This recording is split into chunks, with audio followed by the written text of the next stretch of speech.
unwanted bodyguard. Malayo na ang tinatakbo ng sasakyan ni Hector. Nakatanaw si Casey sa bukas na bintana. May mga dinadaanang mga bundok at kakahuyan na nagpapaalala ng kanyang pagiging bata. Giniginaw ka ba? Nagulat si Casey sa tanong ni Hector. Hindi, okay lang ako. Napakagatlabi si Casey. Bakit niya hinayaan na dalhin siya ni Hector? May pagkakataon naman siyang tumanggi at hinayaan pa niyang halikan siya nito. Hindi siya makapaniwala sa nangyari sa kanyang katawan nang halikan siya ni Hector. Tinanggap niya ang halik at hinayaan niya. Wala na yata siya sa tamang katinuan. Baka isipin ni Hector na ang ginawa ng binata na pagtulong sa kanya ay babayaran niya sa pamamagitan ng pakikipagsiping dito. 2 beses nang sumulpot ang lalaki nang hindi niya inaasahan. At hindi naman kailangan. Una, sa trailer van at pangalawa, sa kanyang bahay. Casey, kung giniginaw ka, sabihin mo lang, wika uli ni Hector. Sabi ko naman, okay ako. Pinindot ni Hector ang buton at nagsarado ang bintana. Mas okay ba? Totoo naman na giniginaw ang dalaga. Hindi lang niya napapansin sa lalim ng iniisip niya. Oo, salamat, wika niya. Tumango ang binata at pagkatapos ay katahimikan. Napansin ni Casey na may kasunuran pa silang 2 sasakyan. Nakita niya na alam din ito ni Hector. Inoobserbahan niya ang binata sa sulok ng kanyang mga mata. Bumilis ang pagmamaneho nito at nakita niya ang mga alertong mata ni Hector. Ibinaling ni Casey ang mga mata sa madilim na gabi. Bumalik na naman sa isip niya ang halik ni Hector. Ang kanyang naging reaksyon na sa una ay galit at pagkagulat at pagkatapos bigla siyang may naramdaman na pagbabago sa kanyang sistema. Nagulat pa siya na magsalita ang GPS monitor ng sasakyan. Ano yun? Binuhay ko ang GPS kanina. Hindi ko kabisado ang lugar na to. Baka kung saan tayo makarating, wika ng binata. Hindi ba sa bahay ko sa Metropolis tayo pupunta? Tanong ng dalaga. Hindi tayo pupunta doon. Napatingin si Casey. Anong ibig mong sabihin? Inayos ni Hector ang pagkakaupo. Sinabi ko na sa'yo na doon sa ligtas na lugar kita dadalhin. Sinabi mo nga. Napatingin si Casey sa labas ng bintana.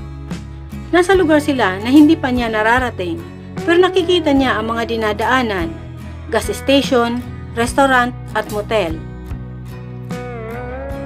Di ba tinanong kita kung may kaibigan ka? Sabi mo wala. Wika ng binata. Teka lang, Mr. Galanis. Totoo naman na wala siyang gaanong kaibigan, pero hindi ibig sabihin ay pwede siyang dalhin kahit saan. Siguro, pagkatapos nito, alisan na natin ang pagtawag ng Mr. at Miss sa isa't isa. Wika ni Hector. Namula ang pisngi ni Casey at napatingin siya sa binata. Nasa kalsada pa rin ang konsentrasyon nito. Sa tingin niya, ay marami ng babaeng nakarelasyon ito at nakahalikan. Malamang, ang halik sa kanya ni Hector ay para kontrolin siya at walang ibig sabihin sa lalaki. Biglang bumagal ang takbo ng SUV at nakita niya ang magkakatabing motel. Pumili ka na, wika ni Hector. Nang alin? Gulat na tanong ni Casey. Nanigas ang kanyang tiyan. Nangyayari na nga ang kanyang kinakatakutan. Ang pagtugon niya sa halik ni Hector ay isang pagpayag sa gusto ng binata. Pare-pareho lang talaga ang mga lalaki sa isip niya. Ang akala niya ay naiiba si Hector. Alam ko, wala yan sa standards mo, pero dyan lang tayo pupwede. May himig pa umanhin ang tono ng binata. Mali ang kalkulasyon mo, Mr. Galanis. Malamig pa sa yelo ang naging sagot ni Casey. Napabuga ng hangin si Hector. Pagod na siya at ayaw na niyang makipag-argumento ulit sa dalaga. Alam mo, malalim na ang gabi. Hindi ko kabisado itong lugar. Ito ang pinakamalapit na nirecommend ng GPS navigator. Hindi ako makikipagsiping sa'yo, mabilis na wika ni Casey. Napatingin si Hector sa katabi. Nauunawaan niya ang reaksyon ni Casey. Estranghero siya at bigla na lang sumulpot at ngayon ay magpapalipas ng gabi na magkasama sa isang mumurahing motel. Sa isip niya, hindi ang kagaya ni Casey ang tipo niyang babae. Kaakit-akit ang panlabas na anyo, pero suplada naman sa personal. Ang tingin sa kanya ng dalaga ay hindi sila magkapantay at hindi niya gusto ang ganong klaseng pag-iisip. Hindi siya interesado sa mga babaeng mapanghusga kahit pa ito ang tipo na pinag-aagawan ng mga lalaki. Pagod at gutom na siya at gusto niyang maligo. Mainit na pagkain para sa kanyang tiyan at matulog. At ngayon, iniisip ni Casey na may balak siya. Umakyat ang dugo niya sa ulo. Galit siya sa sarili at kay Casey. Bigla niyang kinabig ang manibela at ipinarada sa tapat ng unang motel na nakita niya. Pagkahinto ay hinarap niya si Casey. May nakapagsabi na ba sa'yo na sobra ang taas ng level mo para magustuhan ka ng isang tao? Tinanggal ni Casey ang kanyang seatbelt at akmang bubuksan na ang pinto. Good night, Mr. Galanis. Hinawakan ni Hector ang siko ng dalaga. Sa tingin mo talaga pinlano ko to? Ako ang nagplano para makuha ang isang Casey Johnson?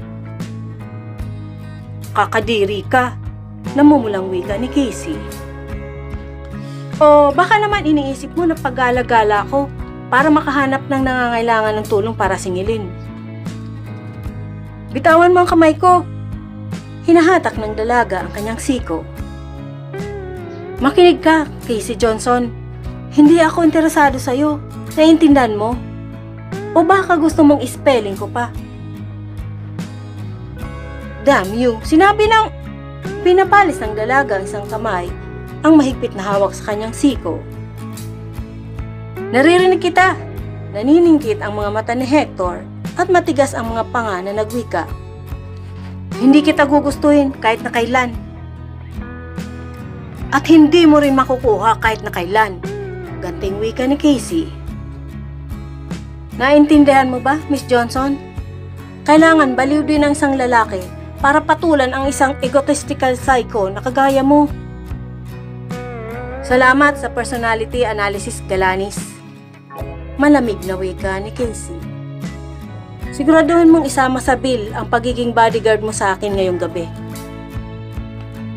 Nakangiwi ang ngisi ni Hector. Maniwala ka, babe. Ang serbisyo ko ay free of charge. Mainam, dahil yan talaga ang halaga ng serbisyo mo. Matutulog ako mamaya sa tabi ng bloke ng yelo kaysa sa'yo.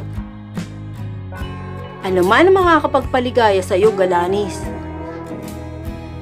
Hindi ikaw, babe. Sigurado yan.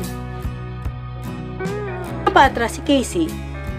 Katawa-tawa, pero parang sampal sa mukha niya ang mga binitawang salita ni Hector. Wala siyang pangarap na akitin ng sinuman. Lalo na ang katulad ni Hector na napakataas ng tingin sa sarili at ipinagyayabang ang pagkalalaki. Malakas ito at matapang at minsan biglang lumulutang ang pagiging malambing. Inisip niya kung ano pa ba ang mga katangian na wala kay Hector. Tapos ka na ba? Tapos na ako. Gusto mong lumabas? Binatawan ni Hector ang braso ng dalaga. Kanina pa dapat. Fine! Kinuha ni Hector ang kanyang wallet. Oh, kailangan mo ng cash? Hindi ko kailangan ng kahit ano galing sa'yo. Kailangan mo yan. Dinala mo ba ang wallet mo bago kita pinasan palabas ng bahay mo? Napatigil si Casey at naningkit ang mga mata. Pinasan? Tama. Pero ang ilabas mo ako na para akong isang sutil na bata, alam siguro ang ibig kong sabihin. Nakatitig si Hector sa dalaga. Bakit ba ganun na lamang ang ginagawa ng babaeng ito sa kanya? Inaakusahan siya na parang napakasamang tao. At bakit napakaganda pa rin ito kahit nalilisik ang mga mata at nakabusangot? Kahit ano pang galit ang nararamdaman niya sa babaeng ito, ay nag-aalala pa rin siya na may taong gustong manakit sa dalaga. Tama na. Mahina pero may himig banta na wika ni Hector. Akala mo, pwede kang magkunwari na gusto mo akong protektahan, pero sa lahat ng oras, gusto mo akong pasunurin. Hinawakan ni Hector ang kamay ng dalaga. Casey, alam mo na dapat yan. Alam ko na ang mga lalaking katulad mo. Kumaralgal ang boses ni Casey. Ang tingin sa kanya ni Hector ay isang baliw. Baka nga baliw na siya. Totoo naman lahat ng sinabi ng binata sa kanya. Puro pagtulong ang pinakita sa kanya ng binata, pero siya ay ano? Tumulo ang luha niya. Inakbayan siya ni Hector. Nagprotesta siya saglit, pero nang yakapin siya nito, ay umiyak siya at sumubsob sa dibdib ng binata. Hindi ko sinasadya, lumuluhang wika ng dalaga. Alam ko, wika ni Hector. Alam niyang nagtatapang-tapangan lang ang dalaga para itago ang sobrang takot nito. Niyakap niya ito ng bahagya. Nalilito na ako sa mga nangyayari. Sisiguraduhin kong ligtas ka, Casey. Naninigurong wika ng binata. Hindi mo ako dinala dito para i-seduce. Sumisinghot na tanong ng dalaga. Hindi. Malumanay na wika ng binata. Inugoy-ugoy niya ang dalaga. Alam mo, suki talaga ako ng mga motel. Pabiro niyang wika. Mahinang tumawa si Casey. Humihikab na rin ito. Inugoy-ugoy pa rin ito ni Hector habang nakadikit ang kanyang labi sa buhok nito. Pagkatapos ng ilang segundo, ay nag-angat ng ulo ang dalaga. Hector? Bakit? Itinigil ni Hector ang pag-ugoy, pero nakadikit pa rin ang mga labi niya sa buhok nito. Alam ko, hindi mo ako dinala dito para magbayad sa'yo. Alam mo na. Hindi masungit na wika ng binata. Humiwalay sa mga braso ng binata si Casey. Gusto ko lang malaman mo na, hindi talaga ako kasi pautal-utal na wika ni Casey. Okay lang, wika ng binata. Pakiramdam niya ay may bara din ang kanyang lalamunan. Tumikim siya. Ang leading man mo, siya ba? Si Neil? Hindi. May asawa na't mga anak yun. Hindi ko lang talaga gawain na hindi pa rin maituloy ng dalaga ang sasabihin. Ang matulog kung saan-saan? Mabuti yan, dugtong ni Hector. Bakit parang natuwa siya na malaman na walang relasyon siya na Casey at leading man ito? Ibig kong sabihin, hindi ko gawain yung sex thing, alam mo na. Naramdaman ni Casey na biglang natahimik si Hector. Bakit ba nasabi niya ang tungkol sa bagay na yon? Kahit kailan ay hindi niya gawain ang pag-usapan at sabihin sa kahit na sino. Sex thing? Sambit ni Hector. As if hindi niya alam ang ibig sabihin nito. Gawain niya ito noong nasa high school at college siya.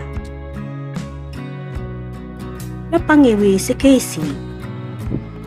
Bakit ba lumabas sa kanyang bibig ang mga salitang yun? Nairita siya sa kanyang sarili. Problema ba yun? Malamig niyang wika. Oo ang sagot sa isip ni Hector sa tanong ni Casey. Akalain ba niyang ang isang katulad ni Casey Johnson na kaakit-akit, masarap yakapin at halikan, ay iba ang pananaw sa pakikipagsiping? Pero para sa kanya, ay hindi niya problema ito. Ang totoo ay nagagandahan siya sa dalaga. Hindi totoo sa kanyang loob ang mga nasabi niya rito, dala ng kanyang pagod at pagkainis. Madali lang para sa kanya ang paamuin nito. Pero higit sa lahat ay kailangan nito ang kanyang tulong. Ano man ang problemang kinakasangkutan ni Casey, ay ramdam niyang may kasama itong panganib.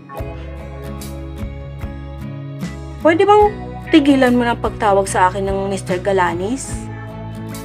Ang sakit pakinggan, parang nire-reject ako ng isang kaibigan.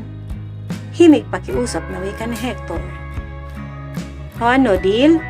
Inalahad ng binata ang kanyang palad. Natigilan at nag-isip ang dalaga. Pagkatapos ay ngumiti at ipinatong ang palad sa palad ng binata. Deal! Wika nito. Ang dantay ng palad ng dalaga ay nagdulot ng kuryente sa buong sistema ni Hector na wari bang ipinararamdam sa kanya na hindi niya maiiwasan ng isang bagay kapag nagkataon. Lumabas siya ng sasakyan para mag-book ng kwarto nila.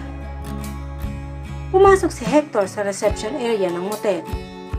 Nag-register siya ng peking pangalan at address at hindi siya naglagay ng kasama at binayaran ng cash at ibinigay sa kanya ang keycard ng kwarto. Nagtanong na rin siya kung saan ang pinakamalapit na kainan at itinuro naman ng inaantok-antok na clerk. Bumalik ang binata sa SUV at nakita niyang nakatulog si Casey. Tiningnan niya ang tulog na dalaga. Mukhang pagod na pagod, napakabata at napakaganda. Pinaneho niya ang SUV patungo sa likurang bahagi ng building. Malapit sa car park ang kinuha niyang kwarto. Pagbaba niya ng SUV ay lumipat siya sa kabila at ginising si Casey. Ngunit hindi ito gumigising. Nilakasan pa niya ang tawag, subalit malalim ang tulog ng dalaga. Binuhat na lamang niya ito papasok ng kwarto. Gamit ang keycard, ay binuksan niya ang pinto at pinihit. Sinipa niya ng isang paa para isarado ang pinto at pinindot ang switch ng ilaw gamit ang siko. Maliit lang ang kwarto na may isang bintana, isang lumang upuan at isang double bed na kama. Malinis naman at amoy disinfectant. Hinihiga niya ang tulog na dalaga. Narinig pa niya ang mahabang paghinga nito na waring pagod na pagod. Tinanggal niya ang sapatos ng dalaga at kinumutan ito. Tiningnan niya ang lock ng bintana at ibinaba ang kortina. Pinihit niya ang double lock ng pinto at pinaandar ang aircon. Pagkatapos ay naghilamos siya at nagmumove. May libreng maliit na sabon, shampoo pero walang toothbrush at toothpick. Paglabas niya ng banyo ay iniwan niyang bukas ang ilaw at pinatay ang nasa kwarto. Haninag niya ang loob ng kwarto. Tiningnan niya ang nag-iisang upuan. Sa tangkad at bigat niya ay mukhang magigiba na ito sa kalumaan. Inisip niyang sa sahig na lamang siya mahiga pero kailangan niya rin ng pahinga. Dahan-dahan siyang nahiga sa dulo ng kama. Gumulaw ang kutsyon pero hindi na alimpungatan si Casey. Maingay ang aircon at mahina ang lamig kahit nakahay na ito. Sa isip niya ay kaya niyang pagtiisan ang ganitong lugar pero si Casey na isang artista ay malamang hindi. Nakapikit na siya nang marinig niya ang ungol ni Casey. Mukhang nananaginip ito ng masama dahil gumagalaw pati mga paa at kamay nito. Mahina niyang tinawag ito pero mas lumakas pa ang ungol nito. Lumapit si Hector at niyakap ito at binulungan. Casey, I'm here. You will be okay. Pagkatapos ng ilang minuto ay huminto sa pag-ungol ang dalaga. Bumaling sa kanya at umunan sa kanyang braso habang ang kamay ay nakapatong sa kanyang dibdib. Naisip niya, okay na ang dalaga at pwede na niya itong bitawan, pero hindi niya ginawa. Mas niyakap pa niya ito at ipinikit na rin ang kanyang mga mata. Unti-unting nagdilat ng mga mata si Casey. Pakiramdam niya ay napakahaba ng tulog niya at wala siyang napanaginipan. Pero bakit parang nananaginip pa rin siya? Nakikita niya ang sinag ng araw na tumatago sa kortina. Kumabog ang kanyang dibdib. Nasa ibang kwarto at kama siya at may nakadagan na mainit at mabigat na kamay sa kanyang tiyan.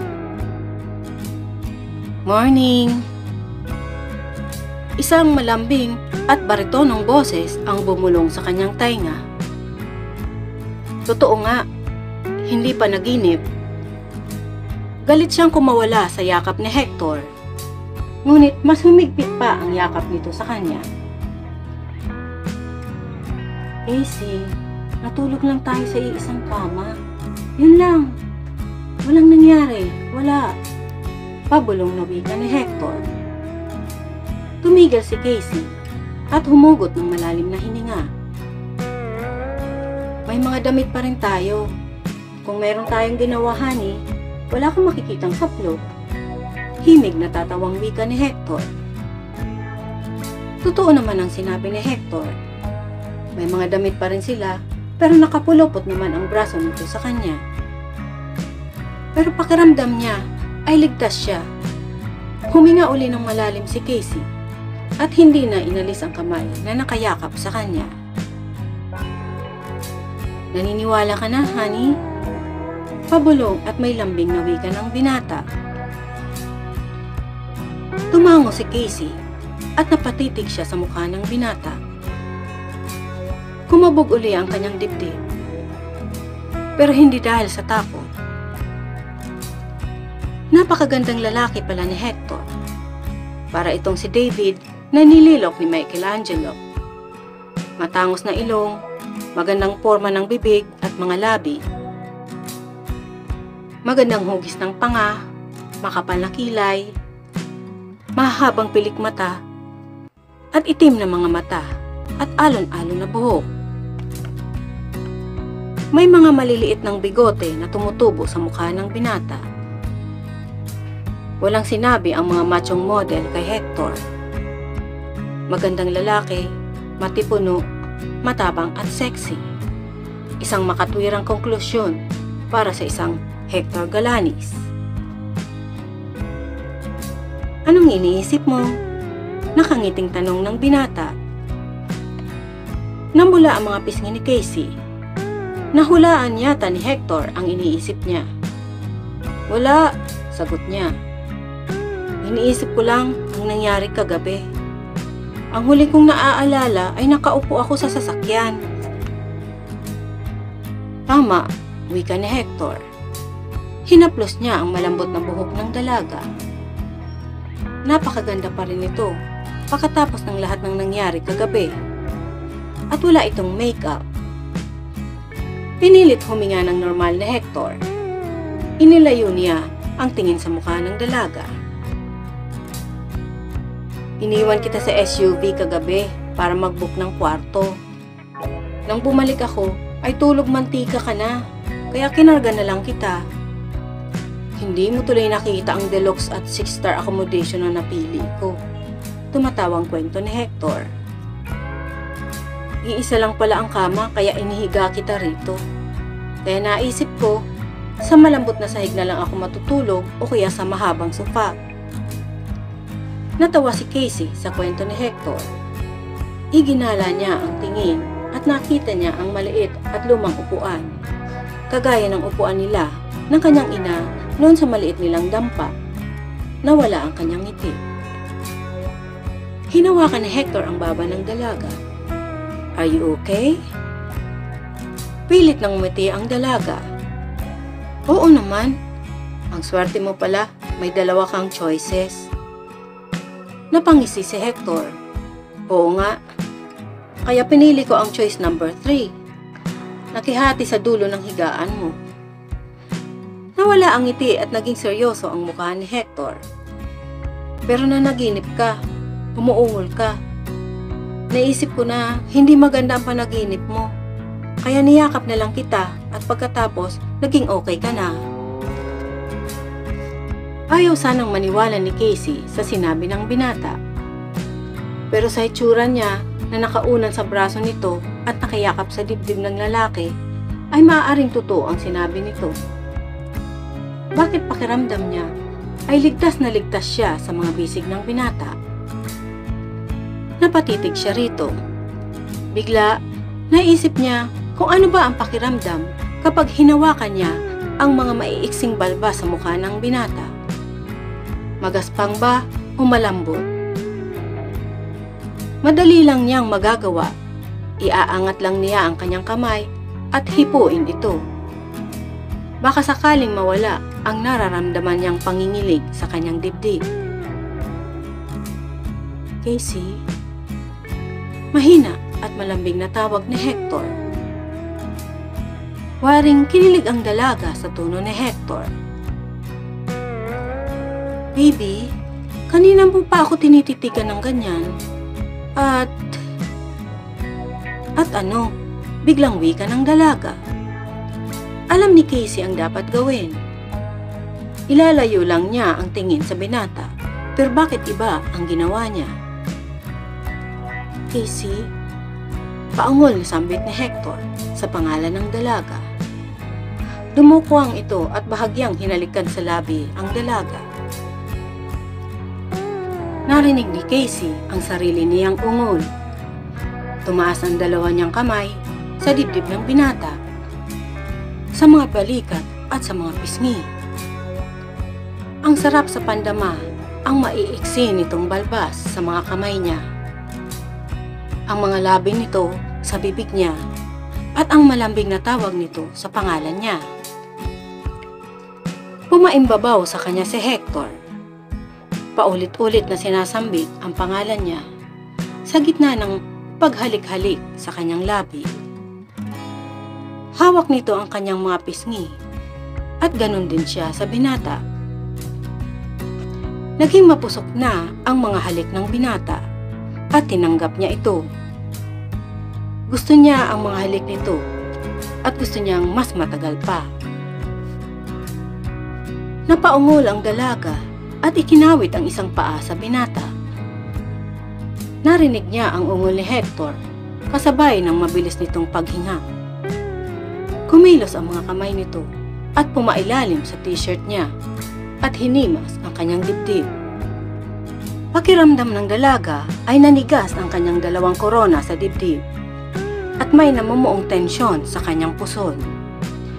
Sinagihan siya ng takot at napasigaw. Wag!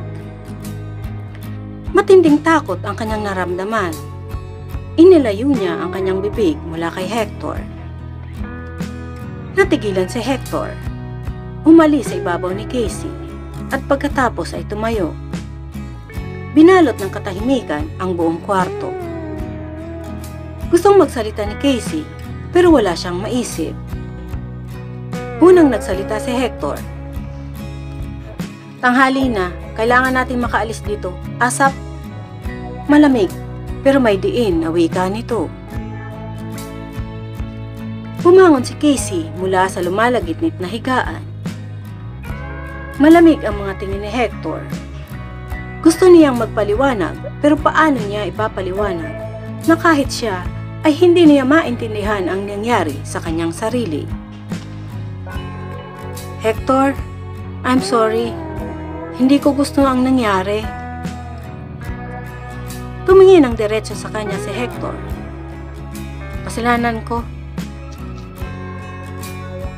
Hindi, ako ang may mali. Hindi ko alam kung bakit. Kahit ako, malamig na wika ng binata. Nakalimutan kong responsable ako sa iyong kaligtasan. Pero hindi na mauulit yun. Lumakad ito patungong banyo. Magsashower muna ako. At pagkatapos ay ikaw naman. Hector, muling tawag ni Casey. 5 minutes, tapos aalis na tayo dito. Uwi ka ng binata mula sa loob ng banyo. Natigilan si Casey. Imposible si Hector. Minsan malambing, minsan hindi. Alam niyang nasaktan niya ang pride ng binata. Napagtanto na niya ang naganap at alam niyang hindi sasamantalin ni Hector ang kahinaan ng kanyang emosyon. Nang matapos si Hector sa banyo, ay pumalit si Casey.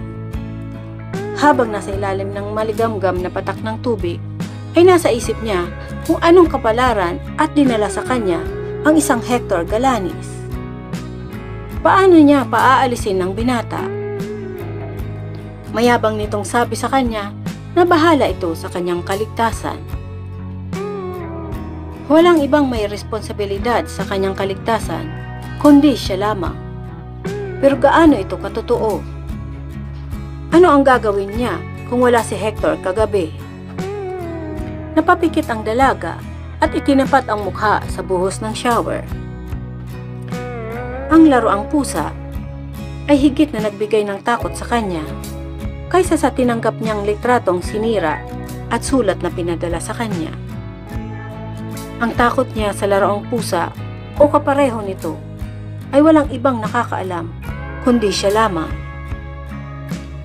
Mula na magsimula ang pananakot ay sinasabi niya na hindi niya alam ang may kagagawa nito. Isang kasinungalingan.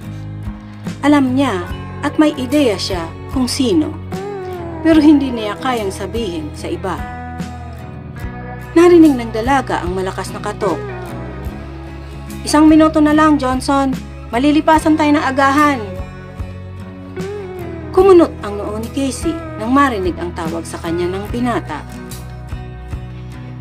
Pakialam ba niya kung malipasan ng agahan? Pero ang totoo ay nagrereklamo na rin ang kanyang tiyan. Wala na sa tinig ng binata ang malasakit. Isa na naman itong bully at diktador. At hindi niya ito gustong makikialam pa sa buhay niya. Pagdating niya sa kanyang bahay sa Metropolis, ay paaalisin na niya ito. Ibibigay niya ang isang tseke, isang handshake, at goodbye, Mr. Bodyguard.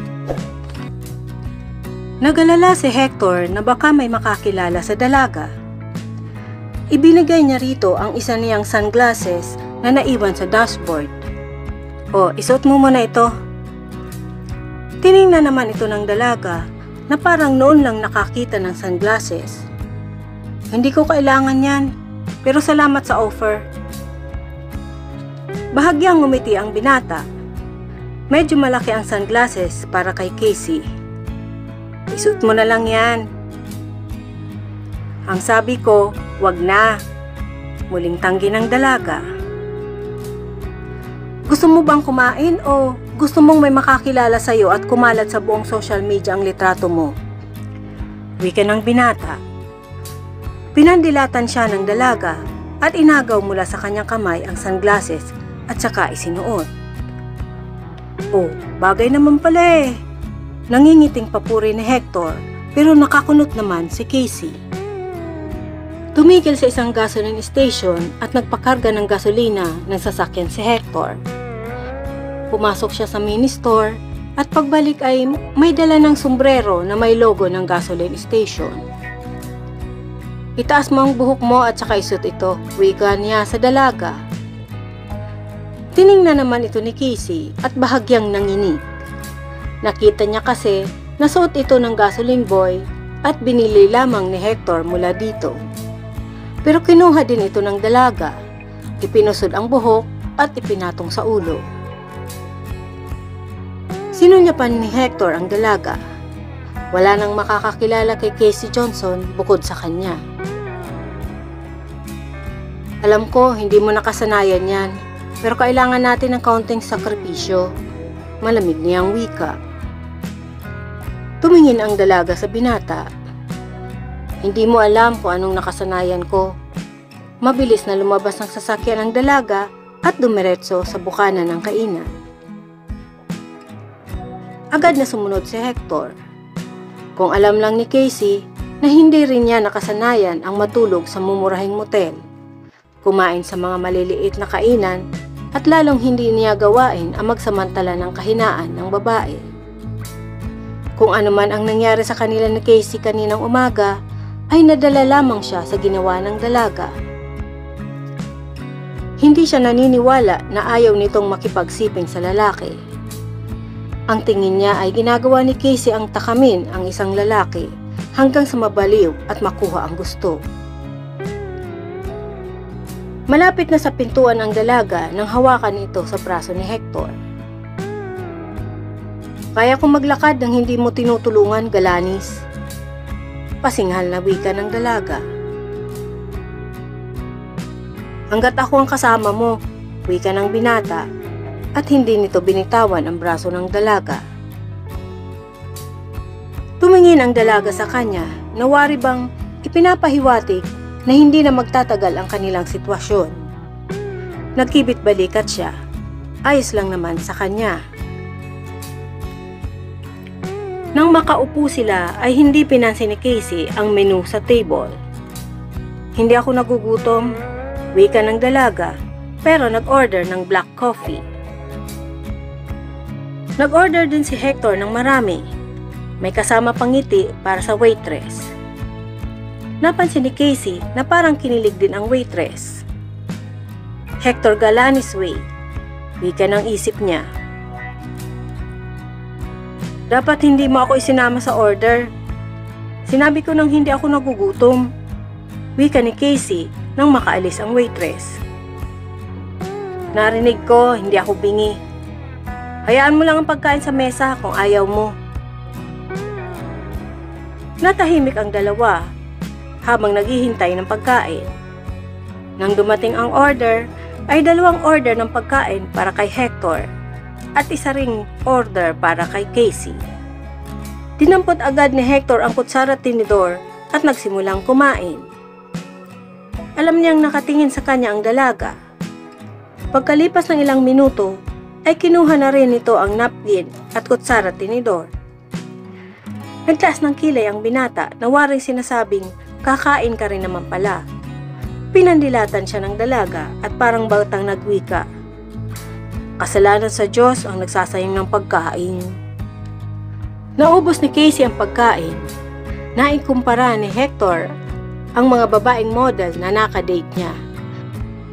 Lahat ng mga yon ay maingat sa pagpili ng pagkain dahil ayaw tumaba, samantalang si Casey ay parang walang pakialam. Nakadalawang tasa pa ito ng kape. Nang hinayang ba ito sa pagkain o sadyang nagutom lang? "Saan na tayo pupunta?" tanong ng dalaga pagkagaling sa ladies' room. "Sa bahay mo sa Kakahuyan," sagot ng binata. "Good, kukunin ko na ang sasakyan ko. Gusto kong masiguro na walang pumasok sa bahay mo mula nang umalis tayo. Pagkatapos, pwede mo nang kunin ang kailangan mo bago tayo tumuloy sa bahay mo sa Metropolis." "Patawa ka, kaya ko naman," wika ng dalaga. "Yan ang gagawin natin. Kung ayaw mo ay hindi tayo tutungo roon at diretso na tayo sa bahay mo sa Metropolis," madiin na wika ng binata. Pinatakbo na niya ang sasakyan papalabas ng garahe ng motel. Nanlisik ang mga mata ng dalaga. "Ayoko talaga sa'yo, Galanis." "Ang sakit naman sa puso niyan," wika ni Hector. Balik na naman sila sa argumento. "Napaka-childish mo. Porque hindi ka umubra sa pagsisidus mo sa akin," wika ng dalaga. Napatili si Casey nang biglang kabigin ni Hector ang manibela at muling ipinarada ang sasakyan. "Yun ba ang tingin mo?" Nanggigigil na wika ni Hector. "Yun ang tingin ko," mariin na sagot ng dalaga. "Parang kilalang kilala mo na ako ah," matabang na wika ng binata. "Para malaman mo, ikaw ang nagsimula kanina." "Hindi totoo yan," wika ng dalaga. Pero ang isip niya ay nagsasabing tama ang akusasyon ni Hector. Ngumisi si Hector. Napaatras si Casey sa dulo ng upuan. "Mahusay ka. Kunwari walang alam sa sex. Pagkatapos, para kang inosenteng nakatitig sa akin at hinihintay na makipag-make love sa'yo. Wala akong ginagawang ganyan. Hindi ko hiningi sa'yo na makipag-make love sa akin. Mariing wika ng dalaga. Biglang tinanggal ni Hector ang kanyang seatbelt, pagkatapos ang kay Casey, at hinila nito ang dalaga palapit sa kanya. Sa tingin mo, ganyan mo ako ipipila sa mga lalaki mo? Anong ibig mong sabihin? Gawin mo uli yan sa akin, baby. I promise you, makikita mo kung saan tayo hahantong. Hindi ganun ang... Hindi na natapos ni Casey ang sasabihin. Mariin siyang hinalikan ng binata, mapusok at mapagparusa. Binayo ng dalaga ng kanyang kamao ang dibdib ng binata. Ngunit hindi ito tumigil hanggang sa maramdaman niya ang silakbo sa loob ng kanyang katawan at tumigil ang kanyang kamay sa pagbayo sa dibdib nito. Tumigil din si Hector. Wala nang laro, Casey. Maliban na lang kung gusto mo hanggang dulo. Mariin itong wika. Natahimik pareho ang dalawa. Ikinabit uli ni Hector ang sariling seatbelt at ang sa dalaga at pagkatapos ay pinaharurot na ang sasakyan. Tahimik ang paligid nang makarating sila sa bahay ni Casey. Naiwan nilang bukas ang pinto at gumagalaw-galaw ito sa hampas ng hangin. Pinagmasdan muna ni Hector ang paligid bago lumabas ng sasakyan. Diyan ka muna, wika niya sa dalaga. Tiningnan ng binata ang loob ng bahay. Naroon pa ang susi at wallet ni Casey. Kinuha niya ito at muling inikot ang loob ng kabahayan bago bumalik ng SUV. May nakita ka? Tanong ng dalaga. Wala na ang ngiti nito at balisa ang mga mata. Walang nagalaw sa loob, sagot ng binata. Nakahinga ng maluwag ang dalaga. Mabuti naman, dahil dyan, Mr. Galanis. Tumaas ang kilay ni Hector.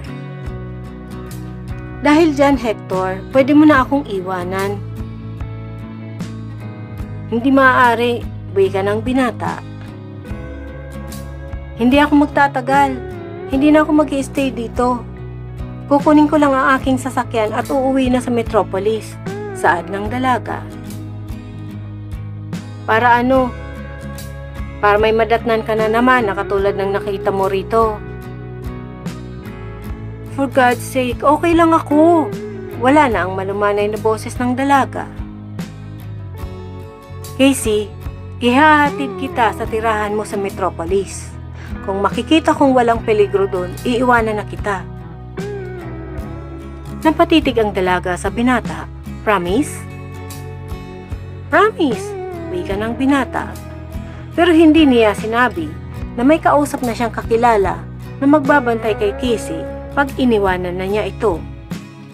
Kahit sino ay pwedeng maging bodyguard. May buhay at trabaho siyang dapat balikan. At lagi naman silang nagbabanggaan ni Casey. Promise. Inulit pa niya at sinabayan ng pag-cruise sa kanyang dibdib. Meron ka pa bang kukunin sa loob? Nag-alangan sa una ang dalaga at pagkatapos ay bumaba ito ng SUV. Susundan sana ito ng binata pero suminyas ito. Malit lang ang kukunin ko, kaya ko na, wika ng dalaga. Naghintay si Hector sa tabi ng sasakyan.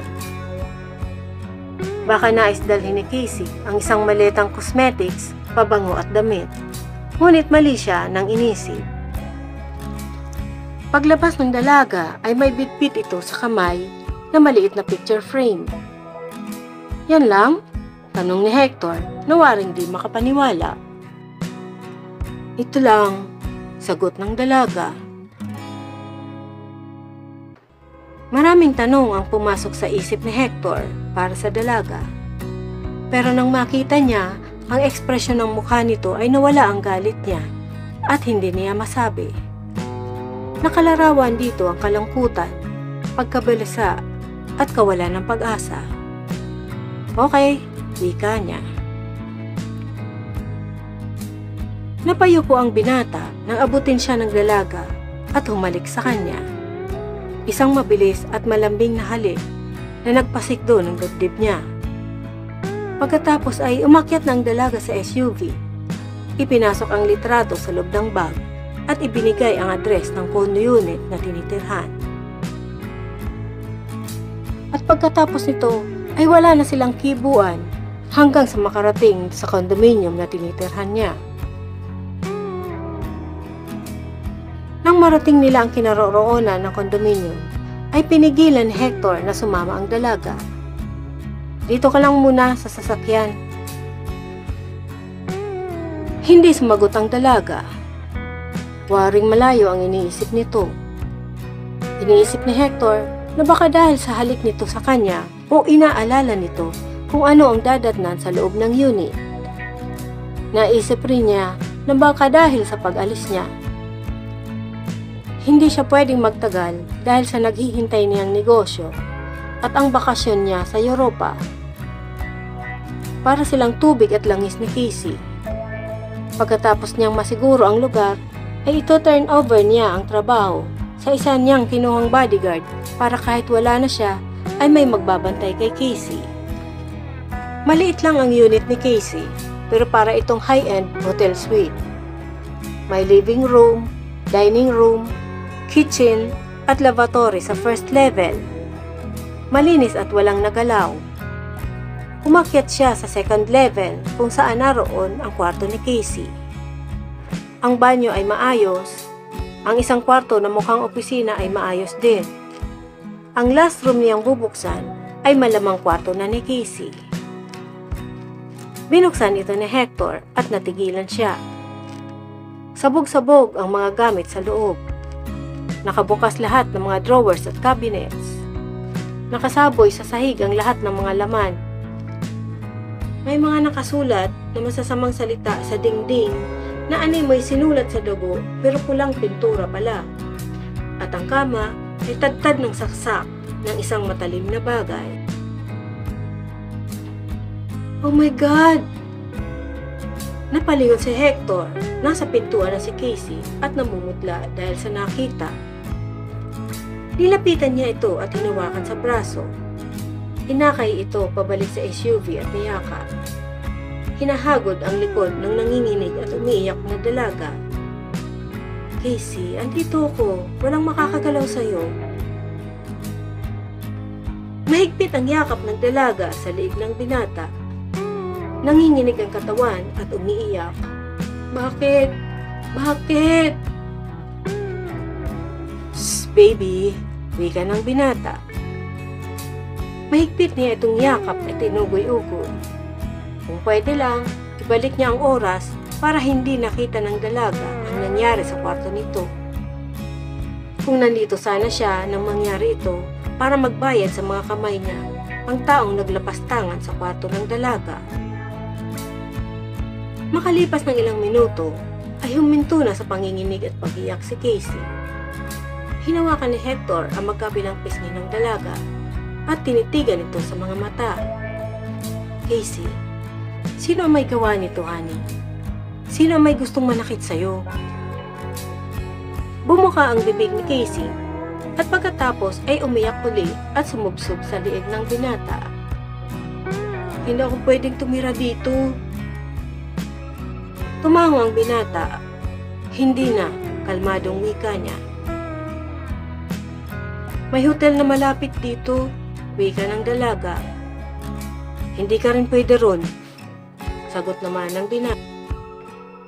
Sabi ko naman sa'yo, wala akong kilala na pwedeng puntahan. Hindi problema yan.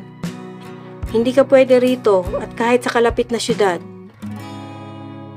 Hector, hindi ako pwedeng tumira sa malayo. Sa Bora Island, tama, doon ka pwede. Natigilan si Casey. Malayo yun. Hindi pa ako nakakarating sa lugar na yan. Wala akong kakilala dun.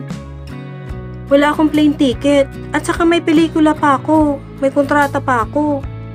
Inaasahan ako ng producer sa Lunes. Ngumiti lang si Hector. Ibigay mo sa akin ang mga details, honey. Magpoprotesta pa sana ang dalaga, ngunit hinalikan niya ito hanggang sa kusa itong yumakap sa kanya. Agad nakakuha ng charter plane si Hector patungong Bora Island. Habang nagmamaneho si Hector at binabagtas ang superhighway, ay nagdadial ito ng cellphone. Hello, Mr. Marcini? Si Hector to. Narinig ng dalaga, nakausap ng binata ang kanyang director-producer. Iniisip ni Casey kung ano ang susunod na mangyayari pagdating nila sa pupuntahan.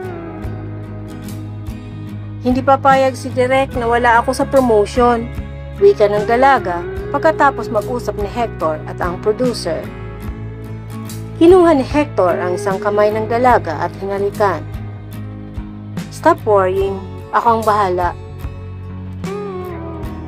Binitiwan nito ang kamay ng dalaga at muling nagdial sa cellphone. Ramdam pa rin ng dalaga ang init na hatid ng mga dantay ni Hector sa kanyang kamay. Kumabog na naman ang dibdib niya. Ipinagkatiwala na niya ang kanyang buhay sa katabing lalaki. Hindi niya alam kung paanong nangyari.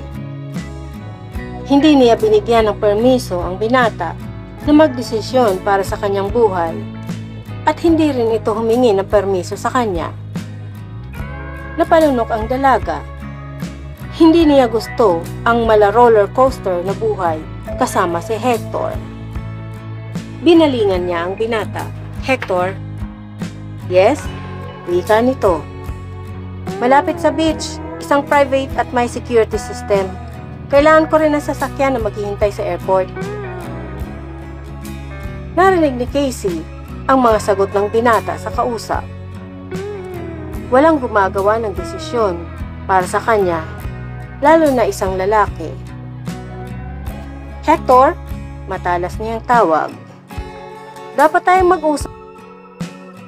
Naisip ko na ayaw kong sumama sa iyo sa Bora Island. Subalit, mayroon na naman nakausap ang binata. Yes, wika nito. To Bora Island, just for 2 people. 2 people? Bulalas ng dalaga. Sinulipan ng binata ang dalaga. Tayong dalawa, wika nito. Hindi naman kita hahayaan na mag-isa.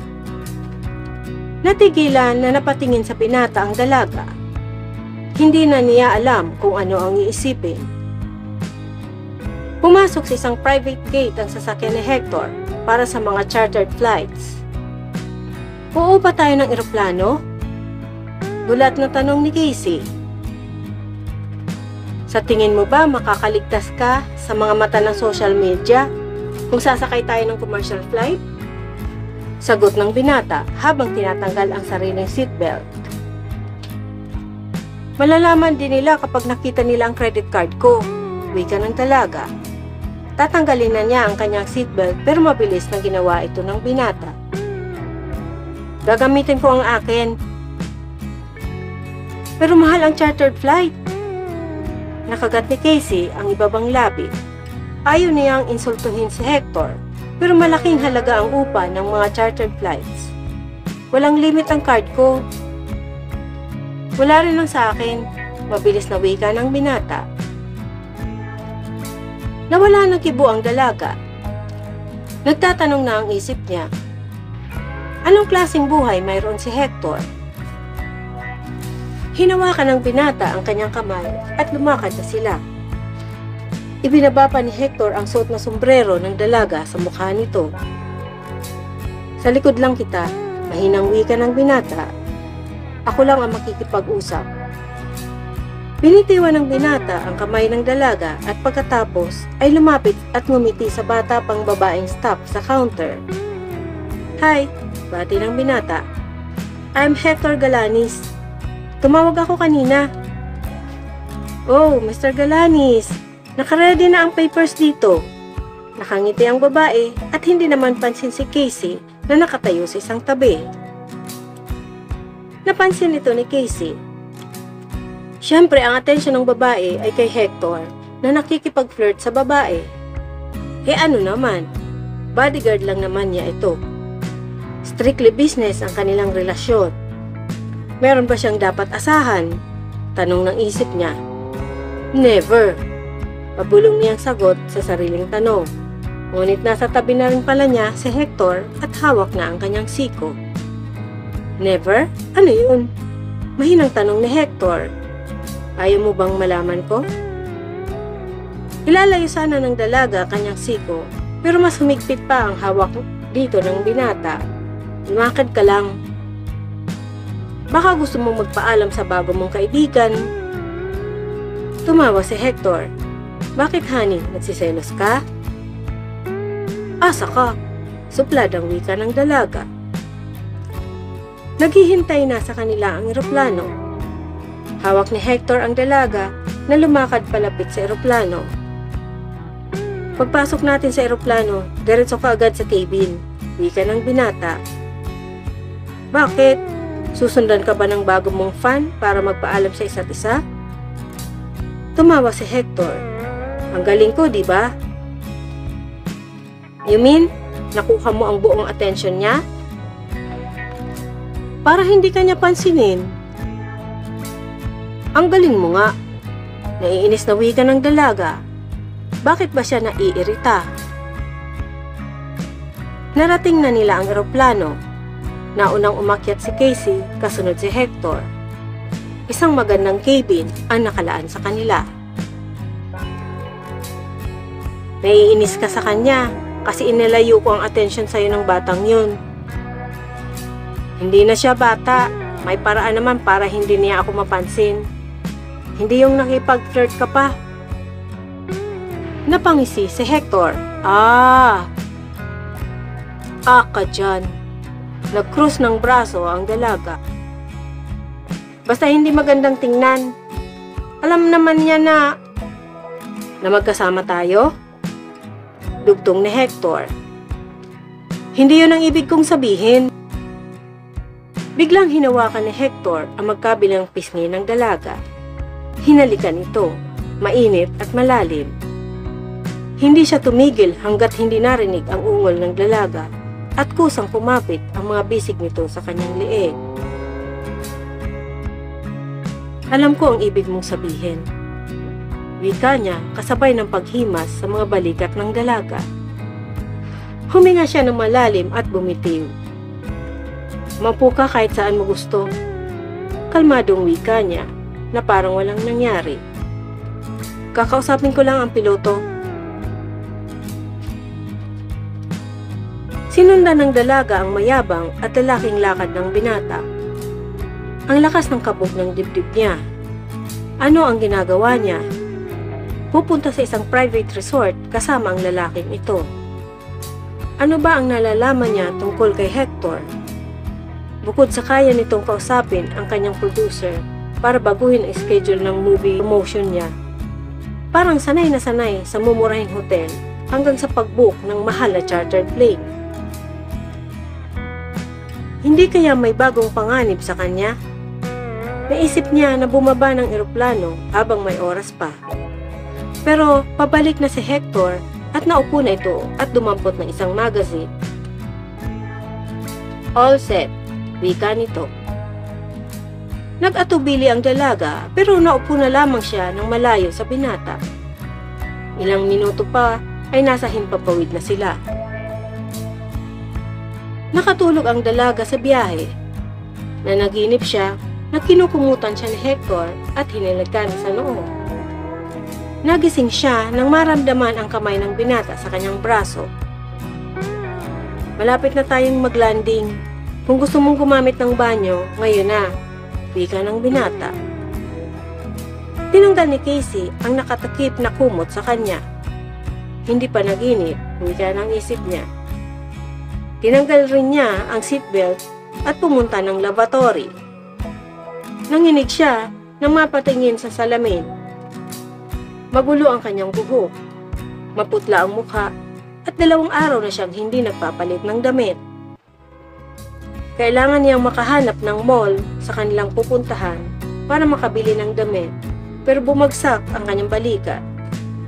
Hindi pala siya pwedeng magpakita sa mga tao. Nakalanding na ang eroplano at palabas na sila ng terminal. Hawak pa rin ni Hector sa siko ang dalaga. Naghihintay na sa kanila ang isang itim na Mercedes-Benz car. Matapos tingnan ang sasakyan, ay hiningi ni Hector sa nag-deliver ang papeles at saka pinirmahan. Ibinigay niya ang bayad kasabay ng tip sa nag-deliver. Pasok, bruskong wika ni Hector sa dalaga. Walang pagpilian si Casey, kundi sundin ang utos ni Hector. Yes, sir. Kinis niyang sinaluduhan pa ang binata. Kalahating oras ang nakalipas, ay nasa tapat na sila ng isang malaking gate. Sumilip si Casey sa windshield. May bahay ba talaga dyan? Puro kasi puno ng palmera ang nakikita niya. Ito ang tinuro ng GPS navigator. Itinutok ni Hector ang control device sa gate at pinindot. Malakas itong tumunog at bumukas. Andito na tayo, wika niya. Pumasok sa gate ang sasakyan at binagtas nito ang maliit at palikulikong daan. Puro puno ng palmera ang makikita. Pagkatapos ay bumungad ang isang magandang tanawin at isang bahay. Napanganga sa paghanga si Casey sa ganda ng lugar. Bukod sa bahay, ay makikita ang kalapit na puting buhangin at asul na dagat. Hindi siya makapaniwala sa nakikita. Ang lugar ay tahimik at napakaganda. Nagustuhan mo ba? Nakangising tanong ng binata. Humarap si Casey kay Hector. Ang ganda! Nakangiting sagot ng dalaga. Bumaba si Hector ng sasakyan at tinungo ang driver's side para buksan, pero nakalabas na ang excited na dalaga. Paano mong nahanap to? Puno ng excitement ang mukha ni Casey. Nagpatulong ako sa realtor na kilala ko, wika ng binata. Kinuha niya ang kamay ng dalaga. Nadadala siya sa saya nito at gusto niyang yakapin ito at halikan. Ngunit bumuhos ang malalaking patak ng ulan at magkahawak kamay na tumakbo sila papasok ng bahay. Tiningnan agad ni Hector ang alarm system ng bahay. Maayos naman ito. Ang bahay ay halos gawa sa purong salamin. May infinity pool at waterfall at atrium. Lahat ng mga kwarto ay may access sa swimming pool. 4 ang kwarto na may kanya-kanyang banyo at isang banyo sa kusina at sa labas malapit sa swimming pool.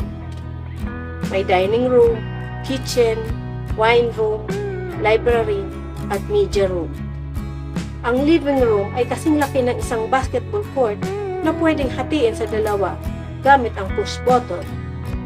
Ang terasa ay nakaharap sa isang pribadong white sand beach. Tumayo sa terasa si Casey at iniunat ang dalawang kamay. This is heaven on earth. It's paradise. Ang lawak niya talaga. Pinapanood ni Hector ang dalaga. Sa isang katulad ni Casey na sikat na artista, napakadali pala nitong pasayahin. Malawak nga, wika ng binata.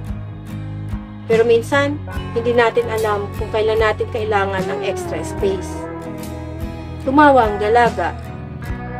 Nung bata pa ako sa Palau, napatigil si Casey at nakagat ang ibabang labi. Nakita ito ni Hector. Naisip niya na may nasabi ang dalaga na hindi sadyang sabihin. Palau? Mahinang wika ng binata. Hindi pa niya narinig ang lugar. Ikaw, saan ka lumaki? Iniiba ni Casey ang kanilang usapan sa isip ni Hector. Pero sinagot niya ito. Sa Cyprus at Manila. Tumaas ang kilay ng dalaga. Bakit dalawa? Ganito kasi yun. Pinoy ang tatay ko at pinaghalong Greek at Turkey ang nanay ko. Lumaki ka sa 2 bahay at 2 bansa. Oo, lahat kami. Kami? Kami ng mga kapatid ko, wika ng binata. Kumunot ang kanyang noo. Bakit ba siya ang nagkikwento tungkol sa kanilang pamilya? Siya dapat ang nagtatanong ng impormasyon mula sa dalaga. Pero masaya palang kausap si Casey. Talaga? Wika ni Casey. Masaya siguro ang may mga kapatid. Wala kang mga kapatid? Nakasilip ng paraan si Hector para baguhin ang kanilang usapan. Na naiwan sa Palau? Tumingin ang dalaga sa binata. Ayokong pag-usapan ang buhay ko. Kalmado nitong wika. Hindi na nagpumilit pa si Hector. Niyayaan niya itong bumalik na sa loob ng bahay. Darating ang araw ay magsasabi rin si Casey dahil yun lamang ang paraan para ito protektahan. Maganda ang kusina at papangarapin ng isang mahusay magluto na may bahay. Pero hindi alam ni Hector kung may hilig ba sa kusina ang kasama niya. Nakikita niyang nakangiti ito habang isa-isang binubuksan ang mga cabinets at pinagmamasdan ang mga silverwares at ang mga appliances. Huwag mong sabihin na marunong ka magluto, tanong niya. Pinupul siya nito ng tingin. Kung ayaw mong sabihin ko sa'yo na kaya ko, huwag ka nang magtanong. Tumawa si Hector habang nagbubukas din ng cabinet, pero pagkain hinahanap niya. Nakita niya ang isang gift basket na may laman na crackers, cheese, isang boteng champagne, 2 bote ng tubig, at isang welcome note. Okay, kailangan nating pumunta sa bayan para makabili ng ibang supplies. Malungkot na tiningnan niya ang sarili at damit. Ikaw, Johnson. Ako, gusto ko talagang mag-unwind muna. May nakita akong Mega Mart sa dinaanan natin. Ngumisi si Hector. Ikaw? Sa Mega Mart? Naisip niya na ang katulad ni Casey ay mahilig mag-shopping sa mamahaling butik. Walang masama sa Mega Mart. Oo naman, agad na wika ni Hector. Okay, sa Mega Mart. Diyan ako bumibili ng mga damit ko. Nagtrabaho ako dyan. Matagal ako nagtrabaho sa isang Mega Mart bago ako nagka-break sa pelikula. Namangha si Hector. Sa loob lamang ng kalahating oras, ay marami nang nasabi sa kanya si Casey. Pero ang nakamamangha ay walang nabanggit na Palau at Mega Mart sa impormasyon na ibinigay sa kanya. Well, pagkakataon mo na ngayon na bumili ng damit mo. Ano? Wika ng binata, sabay ngiti. Perfect! Masayang wika ng dalaga. Tinungo nila ang downtown. Huminto si Hector sa gasoline station. Bago pa sila sumakay ng eroplano, may tinawagan na siyang kakilala na kailangan niya ng armas. Nagpaalam siya kay Casey na pupunta ng restroom. Naroon na ang baril sa ilalim ng basurahan. Kinuha niya ito at itinago sa ilalim ng upuan at pagkatapos ay tinumbok na niya ang papunta sa Mega Mart. Baka mas maraming tao dyan. Maghanap pa tayo ng ibang store. Wika ng binata. Inisip niya na baka hindi matipuhan ng dalaga ang mga damit sa store. Diniinan ni Casey ng daliri ang labi ni Hector. Alam mo, okay lang ako sa Mega Mart. Mabibili ko lahat ng kailangan ko dito. Pakiramdam ni Hector ay napaso siya sa dantay ng daliri ng dalaga. Pinigilan niya ang sarili na hawakan ito at sipsipin ang malambot na daliri ng dalaga. Mas mainam na siya ang unang hawakan nito kaysa siya ang unang humawak dito. Isa uling nakamamanghang discovery niya sa dalaga mula nang dumating sila sa lugar.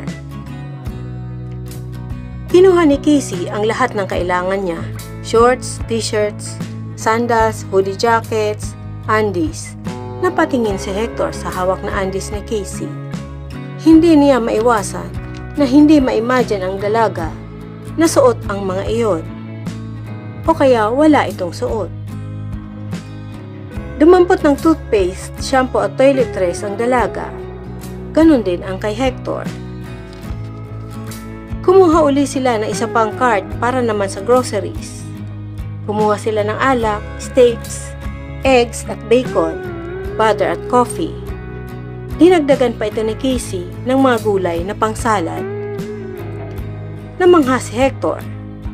Hindi lang komportable si Casey sa ginagawa nila, kundi nag-i-enjoy pa ito. Sa isip niya, mas magandang magkalimutan muna ng dalaga pansamantala ang taong sumusunod. At ang importante ay nag-i-enjoy itong kasama siya. Kompleto na, nakangiting wika ni Casey. Napatitig si Hector sa magandang mukha ng dalaga na nakatago lamang sa sombrero at oversized na sunglasses. Habang nasa gitna sila ng mga estante ng mga cookies at biscuits, ay hindi niya napigilan na hindi halikan ito. Maiksi, pero tinanggap ni Casey. Walang kibuan ang dalawa habang nagdadrive pabalik si Hector.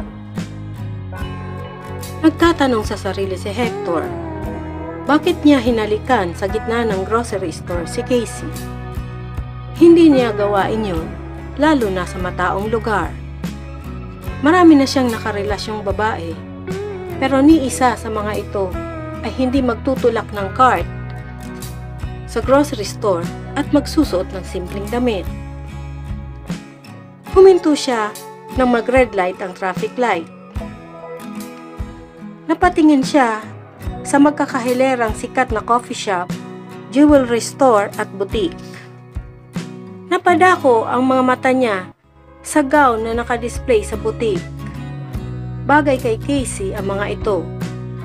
Nang mag-green light ay bigla niyang kinabig ang sasakyan, paliko sa coffee shop at ipinarada. Nakalimutan kong bumili ng kape, wika niya kasabay ng pagbukas ng pinto ng sasakyan. May binili tayong kape! Narinig niya ang wika ni Casey, pero nagkunwari siyang hindi ito narinig. Diretso siya sa loob ng coffee shop at bumili ng 3 flavor ng kape. 2 lang silang iinom pero okay lang. At agad binayaran ito. Kailangan niya kasi ng malaking paper bag. Lumabas siya ng coffee shop at sinilip si Casey. Nakatingin ang dalaga sa kalsada, kaya mabilis siyang pumasok ng butik. Pagpasok niya sa butik ay iba ang tingin sa kanya ng sales clerk. Nawirdohan yata sa kanya dahil 3 araw na siyang hindi nakakapag-ahit at hindi pa nagpapalit ng damit. Bibilhin ko ang gown na yon, size small at sapatos na rin na babagay dyan, wika niya sa sales clerk. Nag-atubili ang sales clerk, pero nang ilabas niya ang kanyang platinum credit card, ay bigla itong napangiti. Kukunin ko sir, natutuwang wika ng sales clerk. Pagkatapos ng 5 minuto, bumalik si Hector sa sasakyan. Inilagay niya ang paper bag ng kapeng binili niya sa likuran. Hindi naman siguro nahalata ni Casey na may 2 paper bag siyang dala. Kanina pa walang kibo ang dalaga at ganon din naman siya.